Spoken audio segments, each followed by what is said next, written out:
আসসালামু আলাইকুম ওয়া রাহমাতুল্লাহ। তোমাদের অনুরোধে আজকে আমি এই যে প্রাণীবিজ্ঞানের প্রথম অধ্যায়টা আছে না, সেটা নিয়ে কথাবার্তা বলবো। ইনশাল্লাহ আমি কাল পরশুর মধ্যে সম্পূর্ণ চ্যাপ্টার একটা অনশট ক্লাস দেব। ঠিক আছে, এইচএসসি বা অ্যাডমিশন সব কভার হয়ে যাবে। আজকে আমি যে মোট 9টা পর্ব আছে, পরিফেরা থেকে শুরু করে কর্ডাটা পর্যন্ত, সেগুলো আলোচনা করব। ঠিক আছে, প্রথমে আমি অ্যাডমিশন বলো একাডেমিক বলো সবাই করতে পারবে, এবং আমি একটা হ্যাক শেখাবো পরীক্ষায় এই ক্লাসের মাঝে। সেটা কি, সেটা হচ্ছে এমনভাবে লিখতে হবে এই দেশে পরীক্ষায়। ধরো তুমি কমন পাও নাই, তুমি তাও 5-6টা জিনিস লেখা আসতে পারবা, কেমনি আমি বলবো। ঠিক আছে, চলো আমি শুরু করি। আজকে আমার সাথে একটু খাতা কলম নিয়ে বসতে হবে। ঠিক আছে, খুবই আস্তে আমি স্লোলি পড়াবো, সেই কথাগুলো একটু বোঝার চেষ্টা করো। প্রথমে আমি চলে যাব পরিফেরাতে।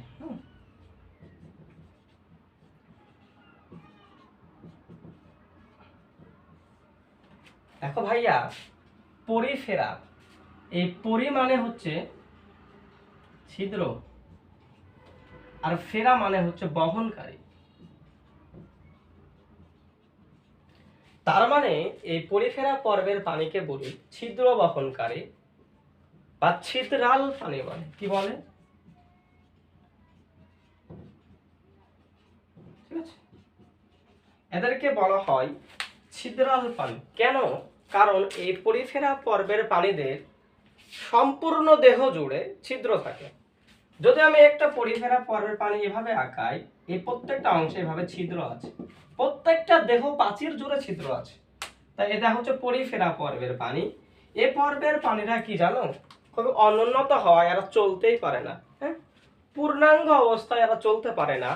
যেই চিত্রই আমি আঁকাই সবই পূর্ণাঙ্গ অবস্থায় হবে। ঠিক আছে, এবং বইয়ের প্রত্যেকটা চিত্র পূর্ণাঙ্গ অবস্থায় দেওয়া আছে। এই যে পরিফেরা পর্বের পানি বা ছিদ্রাল পানি, আমি নামটা শিখলাম। এই পরিফেরা পর্বের পানিতে তোমরা কি বলো তো, বৈজ্ঞানিক নামে ক্লাসটা করেছো? পরিফেরা পর্বের পানিতে সবাই কিন্তু স্পঞ্জ। কি স্পঞ্জ? তার মানে আমি যখন এক্সাম্পল বলবো স্পঞ্জ স্পঞ্জ স্পঞ্জ, মাথা পাগলা হয়ে যাবে, শুধু স্পঞ্জই দেখবা। তার মানে আমি বলতে পারি না এ পর্বের পানিরা অনেক স্পঞ্জ আছে, ঠিক কি না? কি বললাম? অনেক স্পঞ্জ আছে। কি স্পঞ্জ? অনেক স্পঞ্জ। ঠিক আছে, অনেক স্পঞ্জ।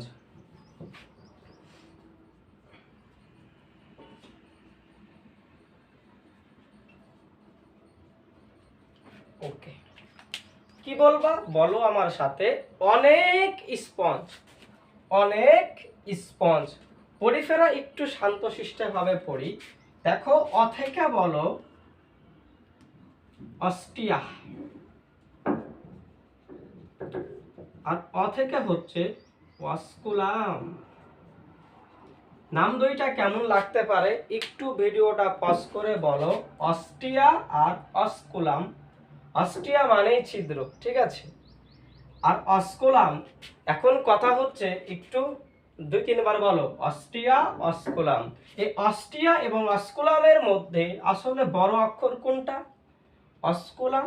তার মানে এই অস্কুলামটা হচ্ছে বড়, আর তাহলে অস্ট্রিয়াটা কি? ছোট।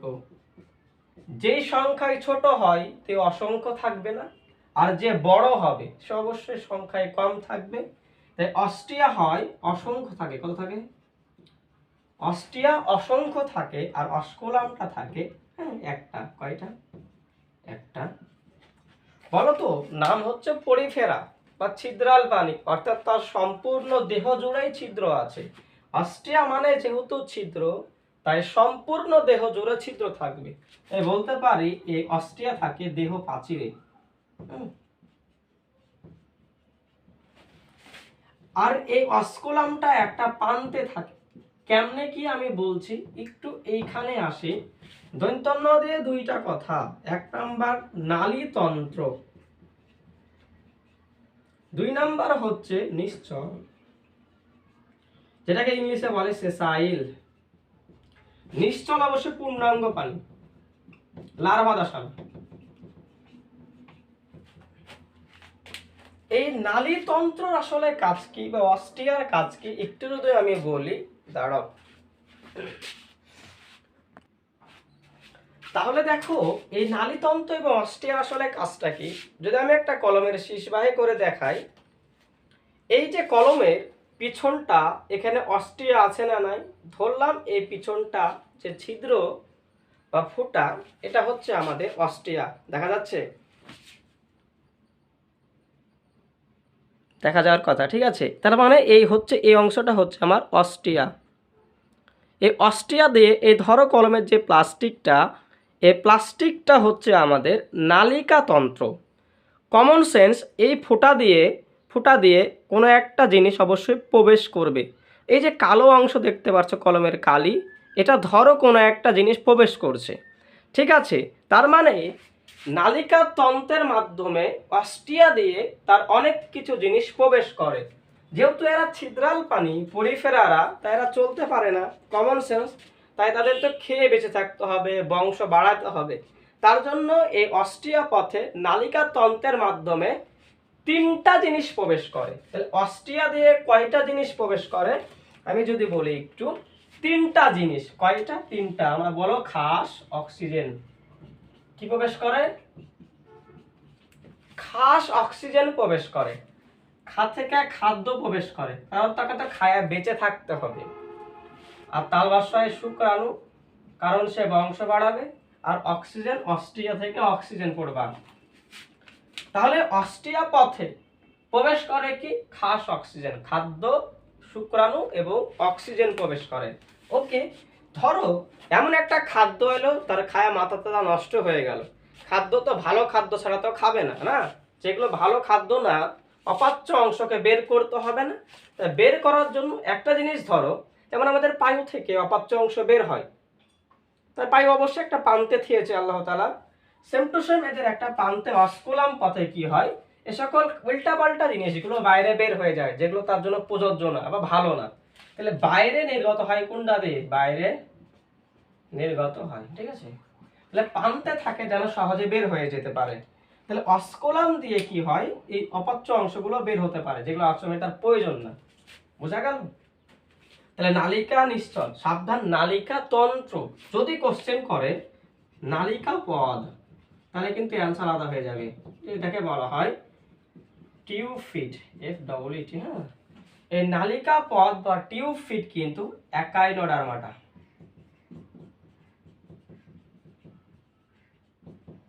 প্যাচ লাগায় না, ঠিক আছে। তাহলে নিশ্চল হলো পূর্ণাঙ্গ পানিটা। আমরা জানি এরা চলতে পারে না, তার মানে কারো একটা সাথে লেগে থাকে বা পাথরের গায়ে লেগে থাকে। ক থেকে তিনটা কথা বলবো। ক থেকে বলো কোয়ানোসাইট। ক থেকে কি? কোয়ানোসাইট। কথা হচ্ছে ভাইয়া সাইট মানে কি? সাইট মানে কোষ, তাই লিখলাম কোষ। বলো কোয়ানো, কলার, তাই এটাকে বলে কলার কোষ।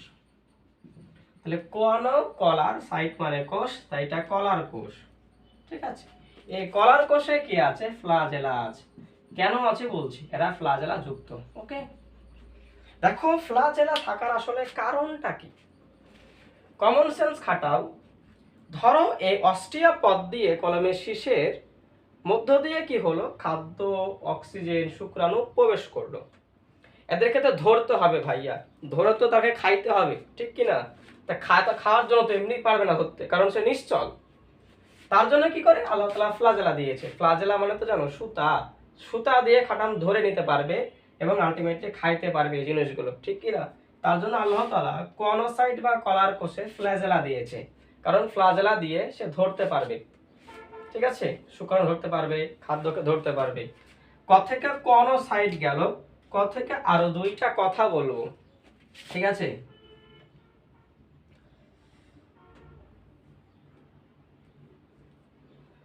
বলো ক থেকে কোয়ানোডাম। জিনিসটা ভালো করে নোট করবা। দেখো কোয়ানোডাম, এই ফ্লাজেলা তো অবশ্যই ভিতরে থাকবে, কারণ ধরার জন্য, ঠিক কিনা। এই কোয়ানোডাম এবং আছাড় একটা পিনোকোডাম, পিনোকোডাম, ঠিক আছে।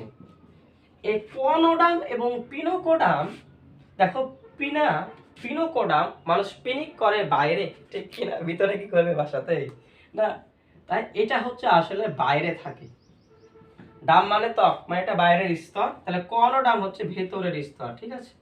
এই দুইটার মাঝে একটা জিনিস থাকে যার নাম হচ্ছে মেসোহিল, ঠিক আছে, নট হিমোসিল, মেসোহিল। এই মেসোহিলটা কি জানো? এক ধরনের প্রোটিন। কি প্রোটিন? একটু চিন্তা করি, পরিফেরা পর্বের প্রাণীরা ছিদ্রাল, বলতো জাল ছিদ্র কিনা? অবশ্যই জালের ছিদ্র থাকে, জাল থেকে বলবা জিলাটিনাস প্রোটিন। তাহলে মেসোহিলটা এক ধরনের প্রোটিন, সেটা কি? জিলেটিনাস প্রোটিন। ওকে, এই মেসোহিলটা কি করে জানো? মাতৃকায়, আসলে মাতৃকাটা কি?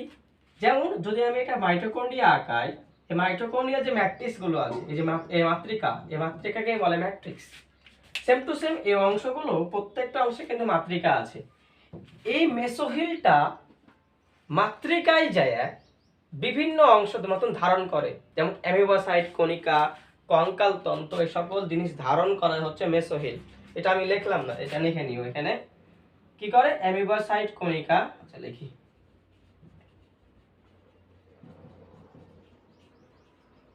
এবং কঙ্কাল তন্তু ধারণ করে হচ্ছে মেসোহিলটা, ঠিক আছে। আর কথাটা হচ্ছে কুড়ি এবং গ্যামিউল, কুড়ি ও গ্যামিউল লেখো সৃষ্টির মাধ্যমে অযৌন জনন সম্পূর্ণ করে।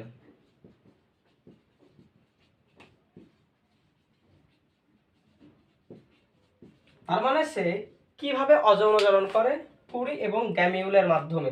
নিচে কি দেখা যাচ্ছে?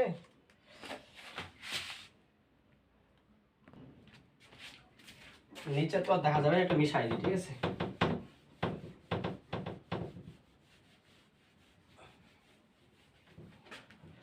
তাহলে আমার অনেক দিয়ে শেষ, এখন শুধু স্পঞ্জ দিয়ে তিনটা কথা হবে। আবার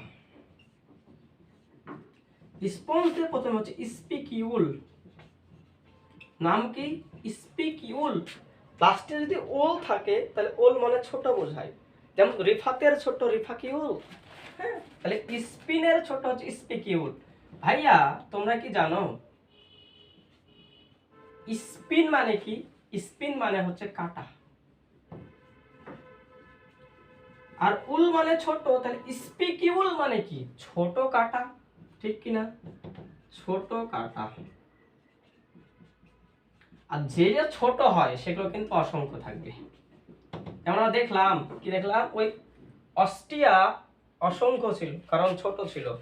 তেমনি সেম এই স্পিকিউল এক ধরনের ছোট কাটা যেটা অসংখ্য থাকে, আর দন্তার সহিত একটা স্পিন, স্পিন আইন ইন, কারণ নামের শেষে যদি ইন থাকে তাহলে সেটা প্রোটিন। রিফাত ইন মানে রিফাত একটা প্রোটিন। তাহলে স্পিন এক ধরনের প্রোটিন, এক ধরনের কি প্রোটিন, বা যেটাকে বলে জৈব তন্তু।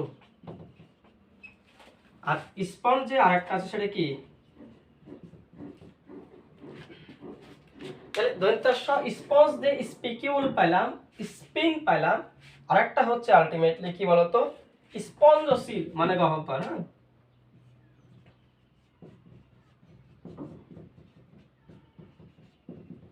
তাহলে দন্তাস্ব দিয়ে আরেকটা স্পঞ্জসিল মানে এক ধরনের গহ্বর থাকে। তাহলে স্পঞ্জ দিয়ে আমি পারবো না তিনটা কথা, তাহলে অনেক সরিয় দিয়ে দুইটা, দন্ত ন দিয়ে পাইলাম দুইটা কথা, আর ক দিয়ে পাইলাম তিনটা, আর স্পঞ্জ দিয়ে পাইলাম তিনটা কথা, ঠিক আছে। একটু যদি আমি সামারিটা টানি, দেখো আসলে কি বললাম। ওকে, তাহলে কি বললাম? আমি বললাম হচ্ছে অনেক স্পঞ্জ, সরিয় থেকে দুইটা কথা, একটা হচ্ছে অস্টিয়া আর একটা হচ্ছে অস্কুলাম। অস্টিয়া মানে ছিদ্র, যেহেতু সারা দেহে ছিদ্র তাই অস্টিয়াটা ছোট হয়, অস্টিয়া নামটা বড় না, অস্কুলামটা বড় তাই অস্কুলামটা বড়, অস্টিয়া ক্ষুদ্র। যে বড় সেই একটা, যে ছোট সেই অসংখ্য থাকবে। আজ অসংখ্য তাই দেহ প্রাচীরে আর এই প্রান্তে থাকে। এই অস্টিয়া দিয়ে কি হয়? তিনটা জিনিস প্রবেশ করে, খাস অক্সিজেন, কথা খাদ্য, তালবশয় শুক্রাণু, আর অক্সিজেন থেকে অক্সিজেন, অস্টিয়া অক্সিজেন কি করে? এই অস্টিয়া পথ দিয়ে এই সকল জিনিস প্রবেশ করে নালিকা তন্ত্রের মাধ্যমে। আর এটা বাইরে নির্গত হয় কে, অস্কুলামটা, কারণ সেখান থেকে বর্জ্য বের হবে, কারণ সবকিছু তো খেতে পারবে না। আমার অ দিয়ে শেষ দন্ত নয়, নালিকা তন্ত্র, নট নালিকা টিউব বা টিউব ফিট না। টিউব ফিট বললে বা নালিকা তন্ত্র যদি বলে তাহলে একাইনোডার্মাটে যাব। আর দন্ত নয় নিশ্চল, যেটাকে ইংলিশে বলা হয় সেসাইল, এটা অবশ্যই পূর্ণাঙ্গ পানিতে হবে। দন্ত ন দিয়ে শেষ, কতে তিনটা কথা বললাম। কোয়ানোসাইট, সাইট মানে কোষ, তাই এটাকে কোয়ানো কলার, কলার কোষ বলি, এটা ফ্লাজেলা যুক্ত। কতে কোয়ানোডাম, পিনোকোডাম, পিনাক করে পিনিক করে বাড়ায় বাইরে, তাই এটা বাইরে থাকে। আর কনোডাম থাকে ভেতরে। দুইটার মাঝে মেসোহিল থাকে, এটা এক ধরনের প্রোটিন, যেহেতু পরিফেরা মানে ছিদ্রাল মানে জালের মতো, তাই এটা জিলেটিনাস প্রোটিন। এই কি করে, এই মেসোহিলটা মাতৃকায় গিয়ে অ্যামিবোসাইট কণিকা এবং কঙ্কাল তন্তু ধারণ করে। ওকে। আর কতে কুড়ি এবং গ্যামিউল তৈরির মাধ্যমে অযৌন জনন করে। আর লাস্টে আছে স্পঞ্জ দিয়ে তিনটা কথা, সেটা স্পিকিউল, উল মানে ছোট, আর স্পিন মানে কাটা, মানে স্পিকিউল মানে ছোট কাটা, যেহেতু ছোট কাটা তাই অসংখ্য থাকবে। আর দন্তাশয় আর একটা ছিল কি স্পিন, তাহলে ইন লাস্টে, তাই এটা প্রোটিন। এটা প্রোটিন বা জৈব তন্তু। আর হচ্ছে স্পঞ্জশীল, এটা এক ধরনের গহ্বর। বলতো এদের কাটা, কাটা মানে কি কঙ্কাল না, তার মানে এদের ক্ষেত্রে এই স্পিকিউল এবং স্পিনটাই কি করে, অন্তকঙ্কাল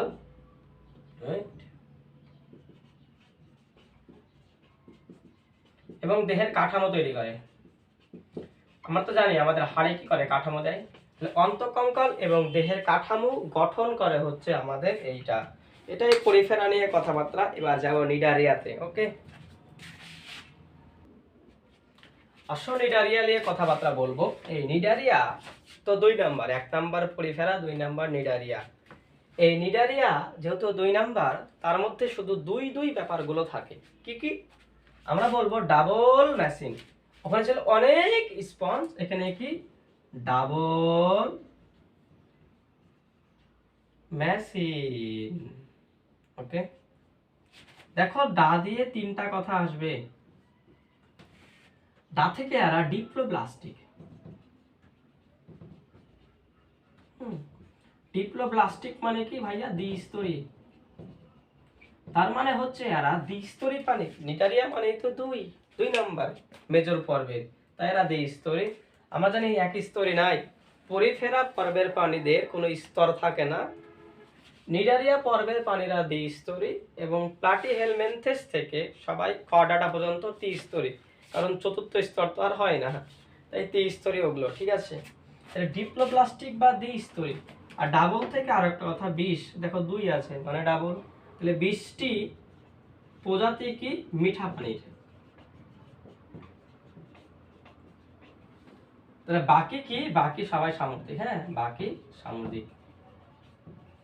এখানে আরেকটা কথা অ্যাড করে নাও, পরিফেরাতে বলতে ভুলে গেছি। সাধারণত অধিকাংশ প্রজাতিগুলোই পরিফেরার কি ছিল, সামুদ্রিক ছিল। একটা গোত্র ব্যতীত, যেটাকে বলা হয় স্পঞ্জিডিয়া। হ্যাঁ, স্পঞ্জি, বানানটা মানে ভুল হয়ে গেল। স্পঞ্জিডিয়া গোত্র, গোত্র মানে ফ্যামিলি, এরা হচ্ছে শুধুমাত্র মিঠা পানিতে বাস করে, পরিফেরায়। এটা অ্যাড করে নাও। তাহলে স্পঞ্জিডিয়া, এই ডিয়া মানে গোত্র, যেখানে ডিয়া দেখবা মনে রাখবে এটা গোত্র। তাহলে স্পঞ্জিডিয়া, স্পঞ্জ আছে, এই গোত্রটা মিঠা পানির, বাকি সবাই সামুদ্রিক। ওকে, ঠিক আছে। তাহলে কি হলো, 20টা প্রজাতি মিঠা পানির, বাকি সামুদ্রিক হলো। আর আরেকটা ড মানে হচ্ছে ভাইয়া বহিঃকোষীয় ও অন্তঃকোষীয়, অর্থাৎ উভয় ধরনের পরিপাকন।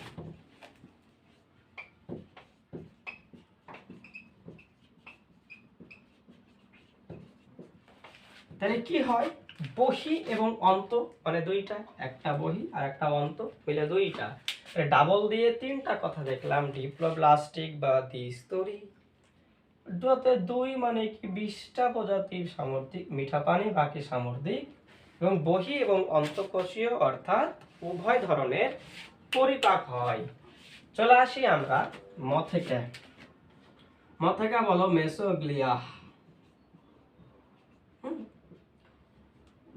যারা যেহেতু দ্বিস্তরী পর্বের পানি নিডারিয়া, দ্বিস্তরী মানে কি জানো? ধরো এটা হচ্ছে আমার একটোডাম বাইরে থাকে, আর এটা হচ্ছে আমার এন্ডোডাম। এই যে মাঝখানে অংশ, এটাকে বলা হয় মেসোগ্লিয়া। যদি ত্রিস্তরী পর্বের পানি হইতো তাহলে এখানে মেসোডাম থাকতো।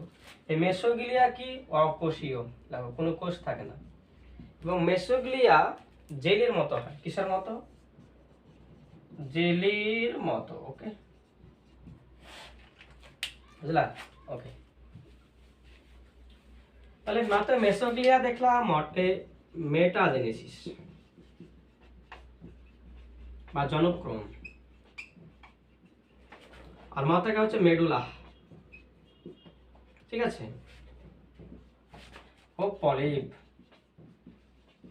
আমরা তো আয়নার পেছনে পলিপ লাগাই না ভাইয়া, ঠিক কিনা বলো তো? তাহলে পলিপ লাগাই আয়নার পেছনে, পলিপ দিলে কি হয়? প্যারা লাগানো বলে না? তাহলে পলিপ কিন্তু ভাইয়া অনেকে বলে প্যারালাইসিস, মানে স্থির, বলো মেডুলা মুক্ত। তাহলে মেডুলা হচ্ছে মুক্ত, আর যে মুক্ত সেই কিন্তু যৌন জনন করবে, তাহলে যৌন জনন করে। আর পলিপটা প্যারালাইসিস, চিন্তা করো, মানে স্থবির বা স্থির, স্থবির বা স্থির, এবং যেহেতু স্থির তার মানে সে অযৌন জনন করবে, জনন করবে। ওকে, দেখো মেডুলা এবং পলিপ অনেক কিছু দেখা যাচ্ছে, ঠিক আছে? তাই এখানে একটা আমি কথা বলবো, একটু পরে বলবো। চলে আসে দন্তের স দিয়ে সিলেন্টেরন। যারা আসলে হাইডা পড়ে আসে তাদেরকে এগুলো পড়ানোর কিছুই নাই, তারা সবই পারে। এই সিলেন্টেরন ভাই, সিল মানে গহ্বর, তাহলে সিলেন্টেরন এক ধরনের কি? এক ধরনের ভাই গহ্বর। এটাকে বলা হয় গ্যাস্ট্রোভাস্কুলার ক্যাভিটি। আচ্ছা লিখি, বাংলায় লিখি। পরিপাক সংবহন গহ্বর বলে। বা পরিপাক মানে কি জানো? পরিপাক মানে গ্যাস্ট্রো, আর গ্যাস্ট্রো মানে পাকস্থলী। পরিপাক মানে গ্যাস্ট্রো, আর বলো তো পরিবহনের ইংলিশ কি? তোমরা জানো ভাস্কুলার টিস্যু বা পরিবহন টিস্যু পড়েছো, তাই সংবহন বা পরিবহন মানে হচ্ছে ভাস্কুলার, এটাকে বলা হয় গ্যাস্ট্রো ভাস্কুলার গহ্বর। ওকে, এই সিলেন্টারন এক ধরনের গহ্বর, সেখানে পরিপাক হয়, ঠিক আছে? বহি এবং অন্ত দুইটাই হয়। আর দন্তান্ন দিয়ে হচ্ছে নিডোব্লাস্ট, আর একটা আছে নেমাটোসিস্ট। নেমাটোসিস্ট, ওকে।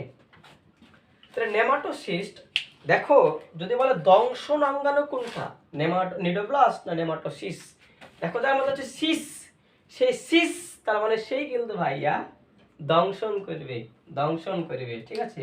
সিস, সে দংশন করবে। তো দংশন অঙ্গনে কিন্তু নেমাটোসিস্ট, নট নিডোব্লাস্ট। পেঁচাই কিন্তু এখানে কোশ্চিন। দংশন অঙ্গন, আসলে দংশন অঙ্গন কাজ কি?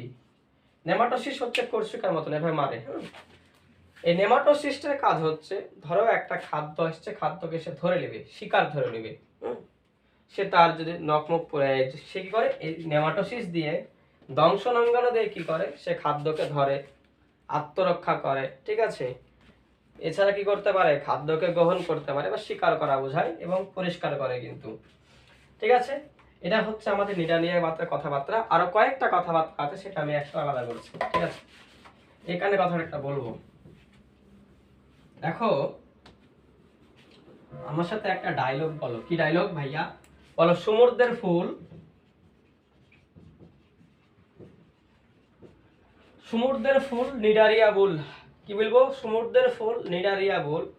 সমুদ্রের ফুল এ পর্বের পানিরা অনেক সুন্দরী হয়, ঠিক আছে? অনেক সুন্দরী। তাহলে ভাইয়া যেই সুন্দরী হবে তার তো বহুরূপ থাকবেই, তাই বহুরূপিতা। বহু মানে পলি, আর রূপ মানে জানো? মর্ফ মানে রূপ। এটাকে বলা হয় পলিমরফিজম।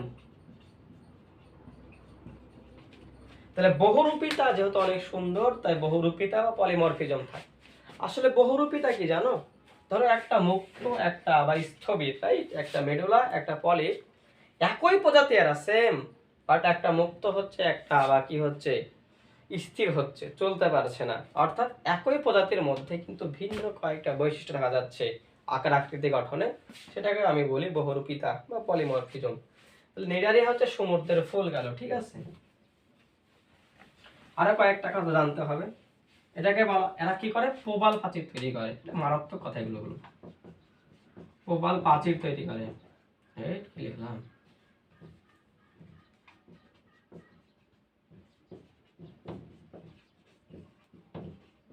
প্রবাল প্রাচীর তৈরি করে। আরো কি করে, আরো হচ্ছে সে কি করে, এটাকে বলা হয় রেইন ফরেস্ট, সেটাকে বাংলাদেশে বলে বাড়ি বন। কি বলে, বাড়ি বন বলে। ওকে, তাহলে প্রবাল প্রাচীর তৈরি করলো রেইন ফরেস্ট বা বাড়ি বন বলা হয়। এছাড়া এটাকে বলা হয় সামুদ্রিক মাছের চরণভূমি। ওকে, কি বলা হয়, চরণভূমি বলা হয়। তাহলে প্রবাল প্রাচীর তৈরি করলো রেইন ফরেস্ট, সামুদ্রিক পাচের চরণভূমি। আর একটা কি জানা ছিল গো, আচ্ছা লিখছি পরে। আর একটা কথা মনে রাখবা, এক ধরনের আছে যেটাকে বলে সামুদ্রিক বাল্লা, এক ধরনের জেলিফিশ, ঠিক আছে, নাকি একটা জেলিফিশ, একটা জেলিফিশ। সে কি করতে পারে জানো, সে 67টি মানুষকে একসঙ্গে খাইতে পারে। কয়টা, 67। একটু লিখে নিও। সামুদ্রিক থেকে 67, মনে রাখবা সামুদ্রিক বাল্লা কি এক ধরনের সব থেকে বড় জেলিফিশ পৃথিবীর মধ্যে। সে 67টি মানুষকে একবারে গিলে খাইতে পারে।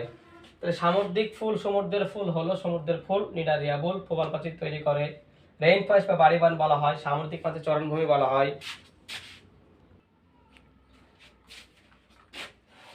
এবং এদেরকে বলা হয় রত্ন ভান্ডার সমুদ্রের, হ্যাঁ, রত্ন ভান্ডার বলে। এবং আরো একটা কথা, এরা মোট সামুদ্রিক 25% জীব হচ্ছে, মোট সমুদ্রের যে 25% জীব সেটা হচ্ছে নিডারিয়া পর্বের। আর যদি বলে 23% কি, 23% বললে বলবা মলাস্কা। ওকে, এটা হচ্ছে নিডারিয়ার কথাবার্তা, এর বাইরে কিছু আসবে না।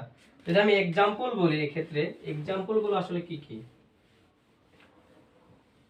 যখন আমি প্রতিসাম্যতা পড়াই তখন বলেছিলাম সি এর জলে হাইড্রা, সি এর জলে হাইড্রা, সি থেকে বলছিলাম সি অ্যামিনন, অ্যানিমন, জল থেকে জেলিফিশ, হাইড্রা থেকে হাইড্রা আছে। আরো কয়েকটা জানতে হবে। তাহলে অ্যানিমন থেকে বলেছিলাম মেট্রিডিয়াম, ইংলিশ নামটা, জেলিফিশ আরো আরো বলেছিলাম, হাইড্রা তো হাইড্রাই। এবার আর জানতে হবে কি, বলো ফিজিক্স। হ্যাঁ বলো তো, ফিজিক্স পড়লে মাথাটা নষ্ট হয়ে যায় না? তাই বললাম ফিজিক্স পড়তে দুইটা জিনিস লাগে। ফিজিক্স পড়তে কি লাগে ভাইয়া, ফিজিক্স পড়তে বলো পেন লাগে, বলো ফিজিক্স পড়তে কি লাগে, ব্রেইন লাগে, ব্রেইন। যদি বলে ব্রেইন কোরাল কোথায় পাওয়া যায়, এখানে। যদি বলে পেন, আমার বলছিলাম সামুদ্রিক পেন, হ্যাঁ, সামুদ্রিক কলম, আর কলম মানে পেন। তাহলে সামুদ্রিক কলম কোথায় পাওয়া যায়, নিডারিয়ায়। ব্রেইন কোরাল কোথায় পাওয়া যায়, নিডারিয়ায়। এবং ফিজিক্স থেকে ফিজিশিয়ান মনে রাখবা, ফিজিশিয়ান মনে রাখবা। তাহলে ফিজিক্স দেখলে মনে রাখবা এখানে, ঠিক আছে। ফিজিক্সকে যেটাকে বলা হয়, এটাকে বলা হয় পর্তুগিজ যুদ্ধ দানব, এটাকে বলা হয় ভাসমান সন্ত্রাস। তাহলে ফিজিক্স পড়তে পেন লাগে, ফিজিক্স পড়তে ব্রেইন লাগে। পেন মানে কলম, তাই সামুদ্রিক কলম বা ব্রেইন কোরাল, হ্যাঁ। এছাড়া আছে ফিজিক্স, যেটাকে বলে পর্তুগিজ যুদ্ধ মানব বা ভাসমান সন্ত্রাস। এবং আরেকটা নাম দেখে বুঝতে পারবা, গগনীয়, কিছু দংশন অঙ্গনের মতন বুঝতে পারছি, গগনীয়। গগনাকে বলা হয় সামুদ্রিক পাখা। আমি বৈজ্ঞানিক নাম লিখছি না, কারণ বৈজ্ঞানিক নামের একটা ক্লাস দিয়েছি। এটা নিডারিয়া নিয়ে কথাবার্তা, যত কথাবার্তা ছিল বললাম, এই যে এক্সাম্পল গেল, ঠিক আছে। এখন দুইটা বাকি আছে, প্লাটি হেলমিনথেস, নেমাটোডা, এই দুইটা নিয়ে কথা বলবো এখন। এই দুইটা আমি একটু অ্যাডমিশন স্টাইলে পড়াবো, এরপরে একাডেমিক স্টাইলে পড়াবো, ঠিক আছে। চলো শুরু করি, যেহেতু সময় অনেক যাচ্ছে, আমি একটু লিখে নিই, ঠিক আছে।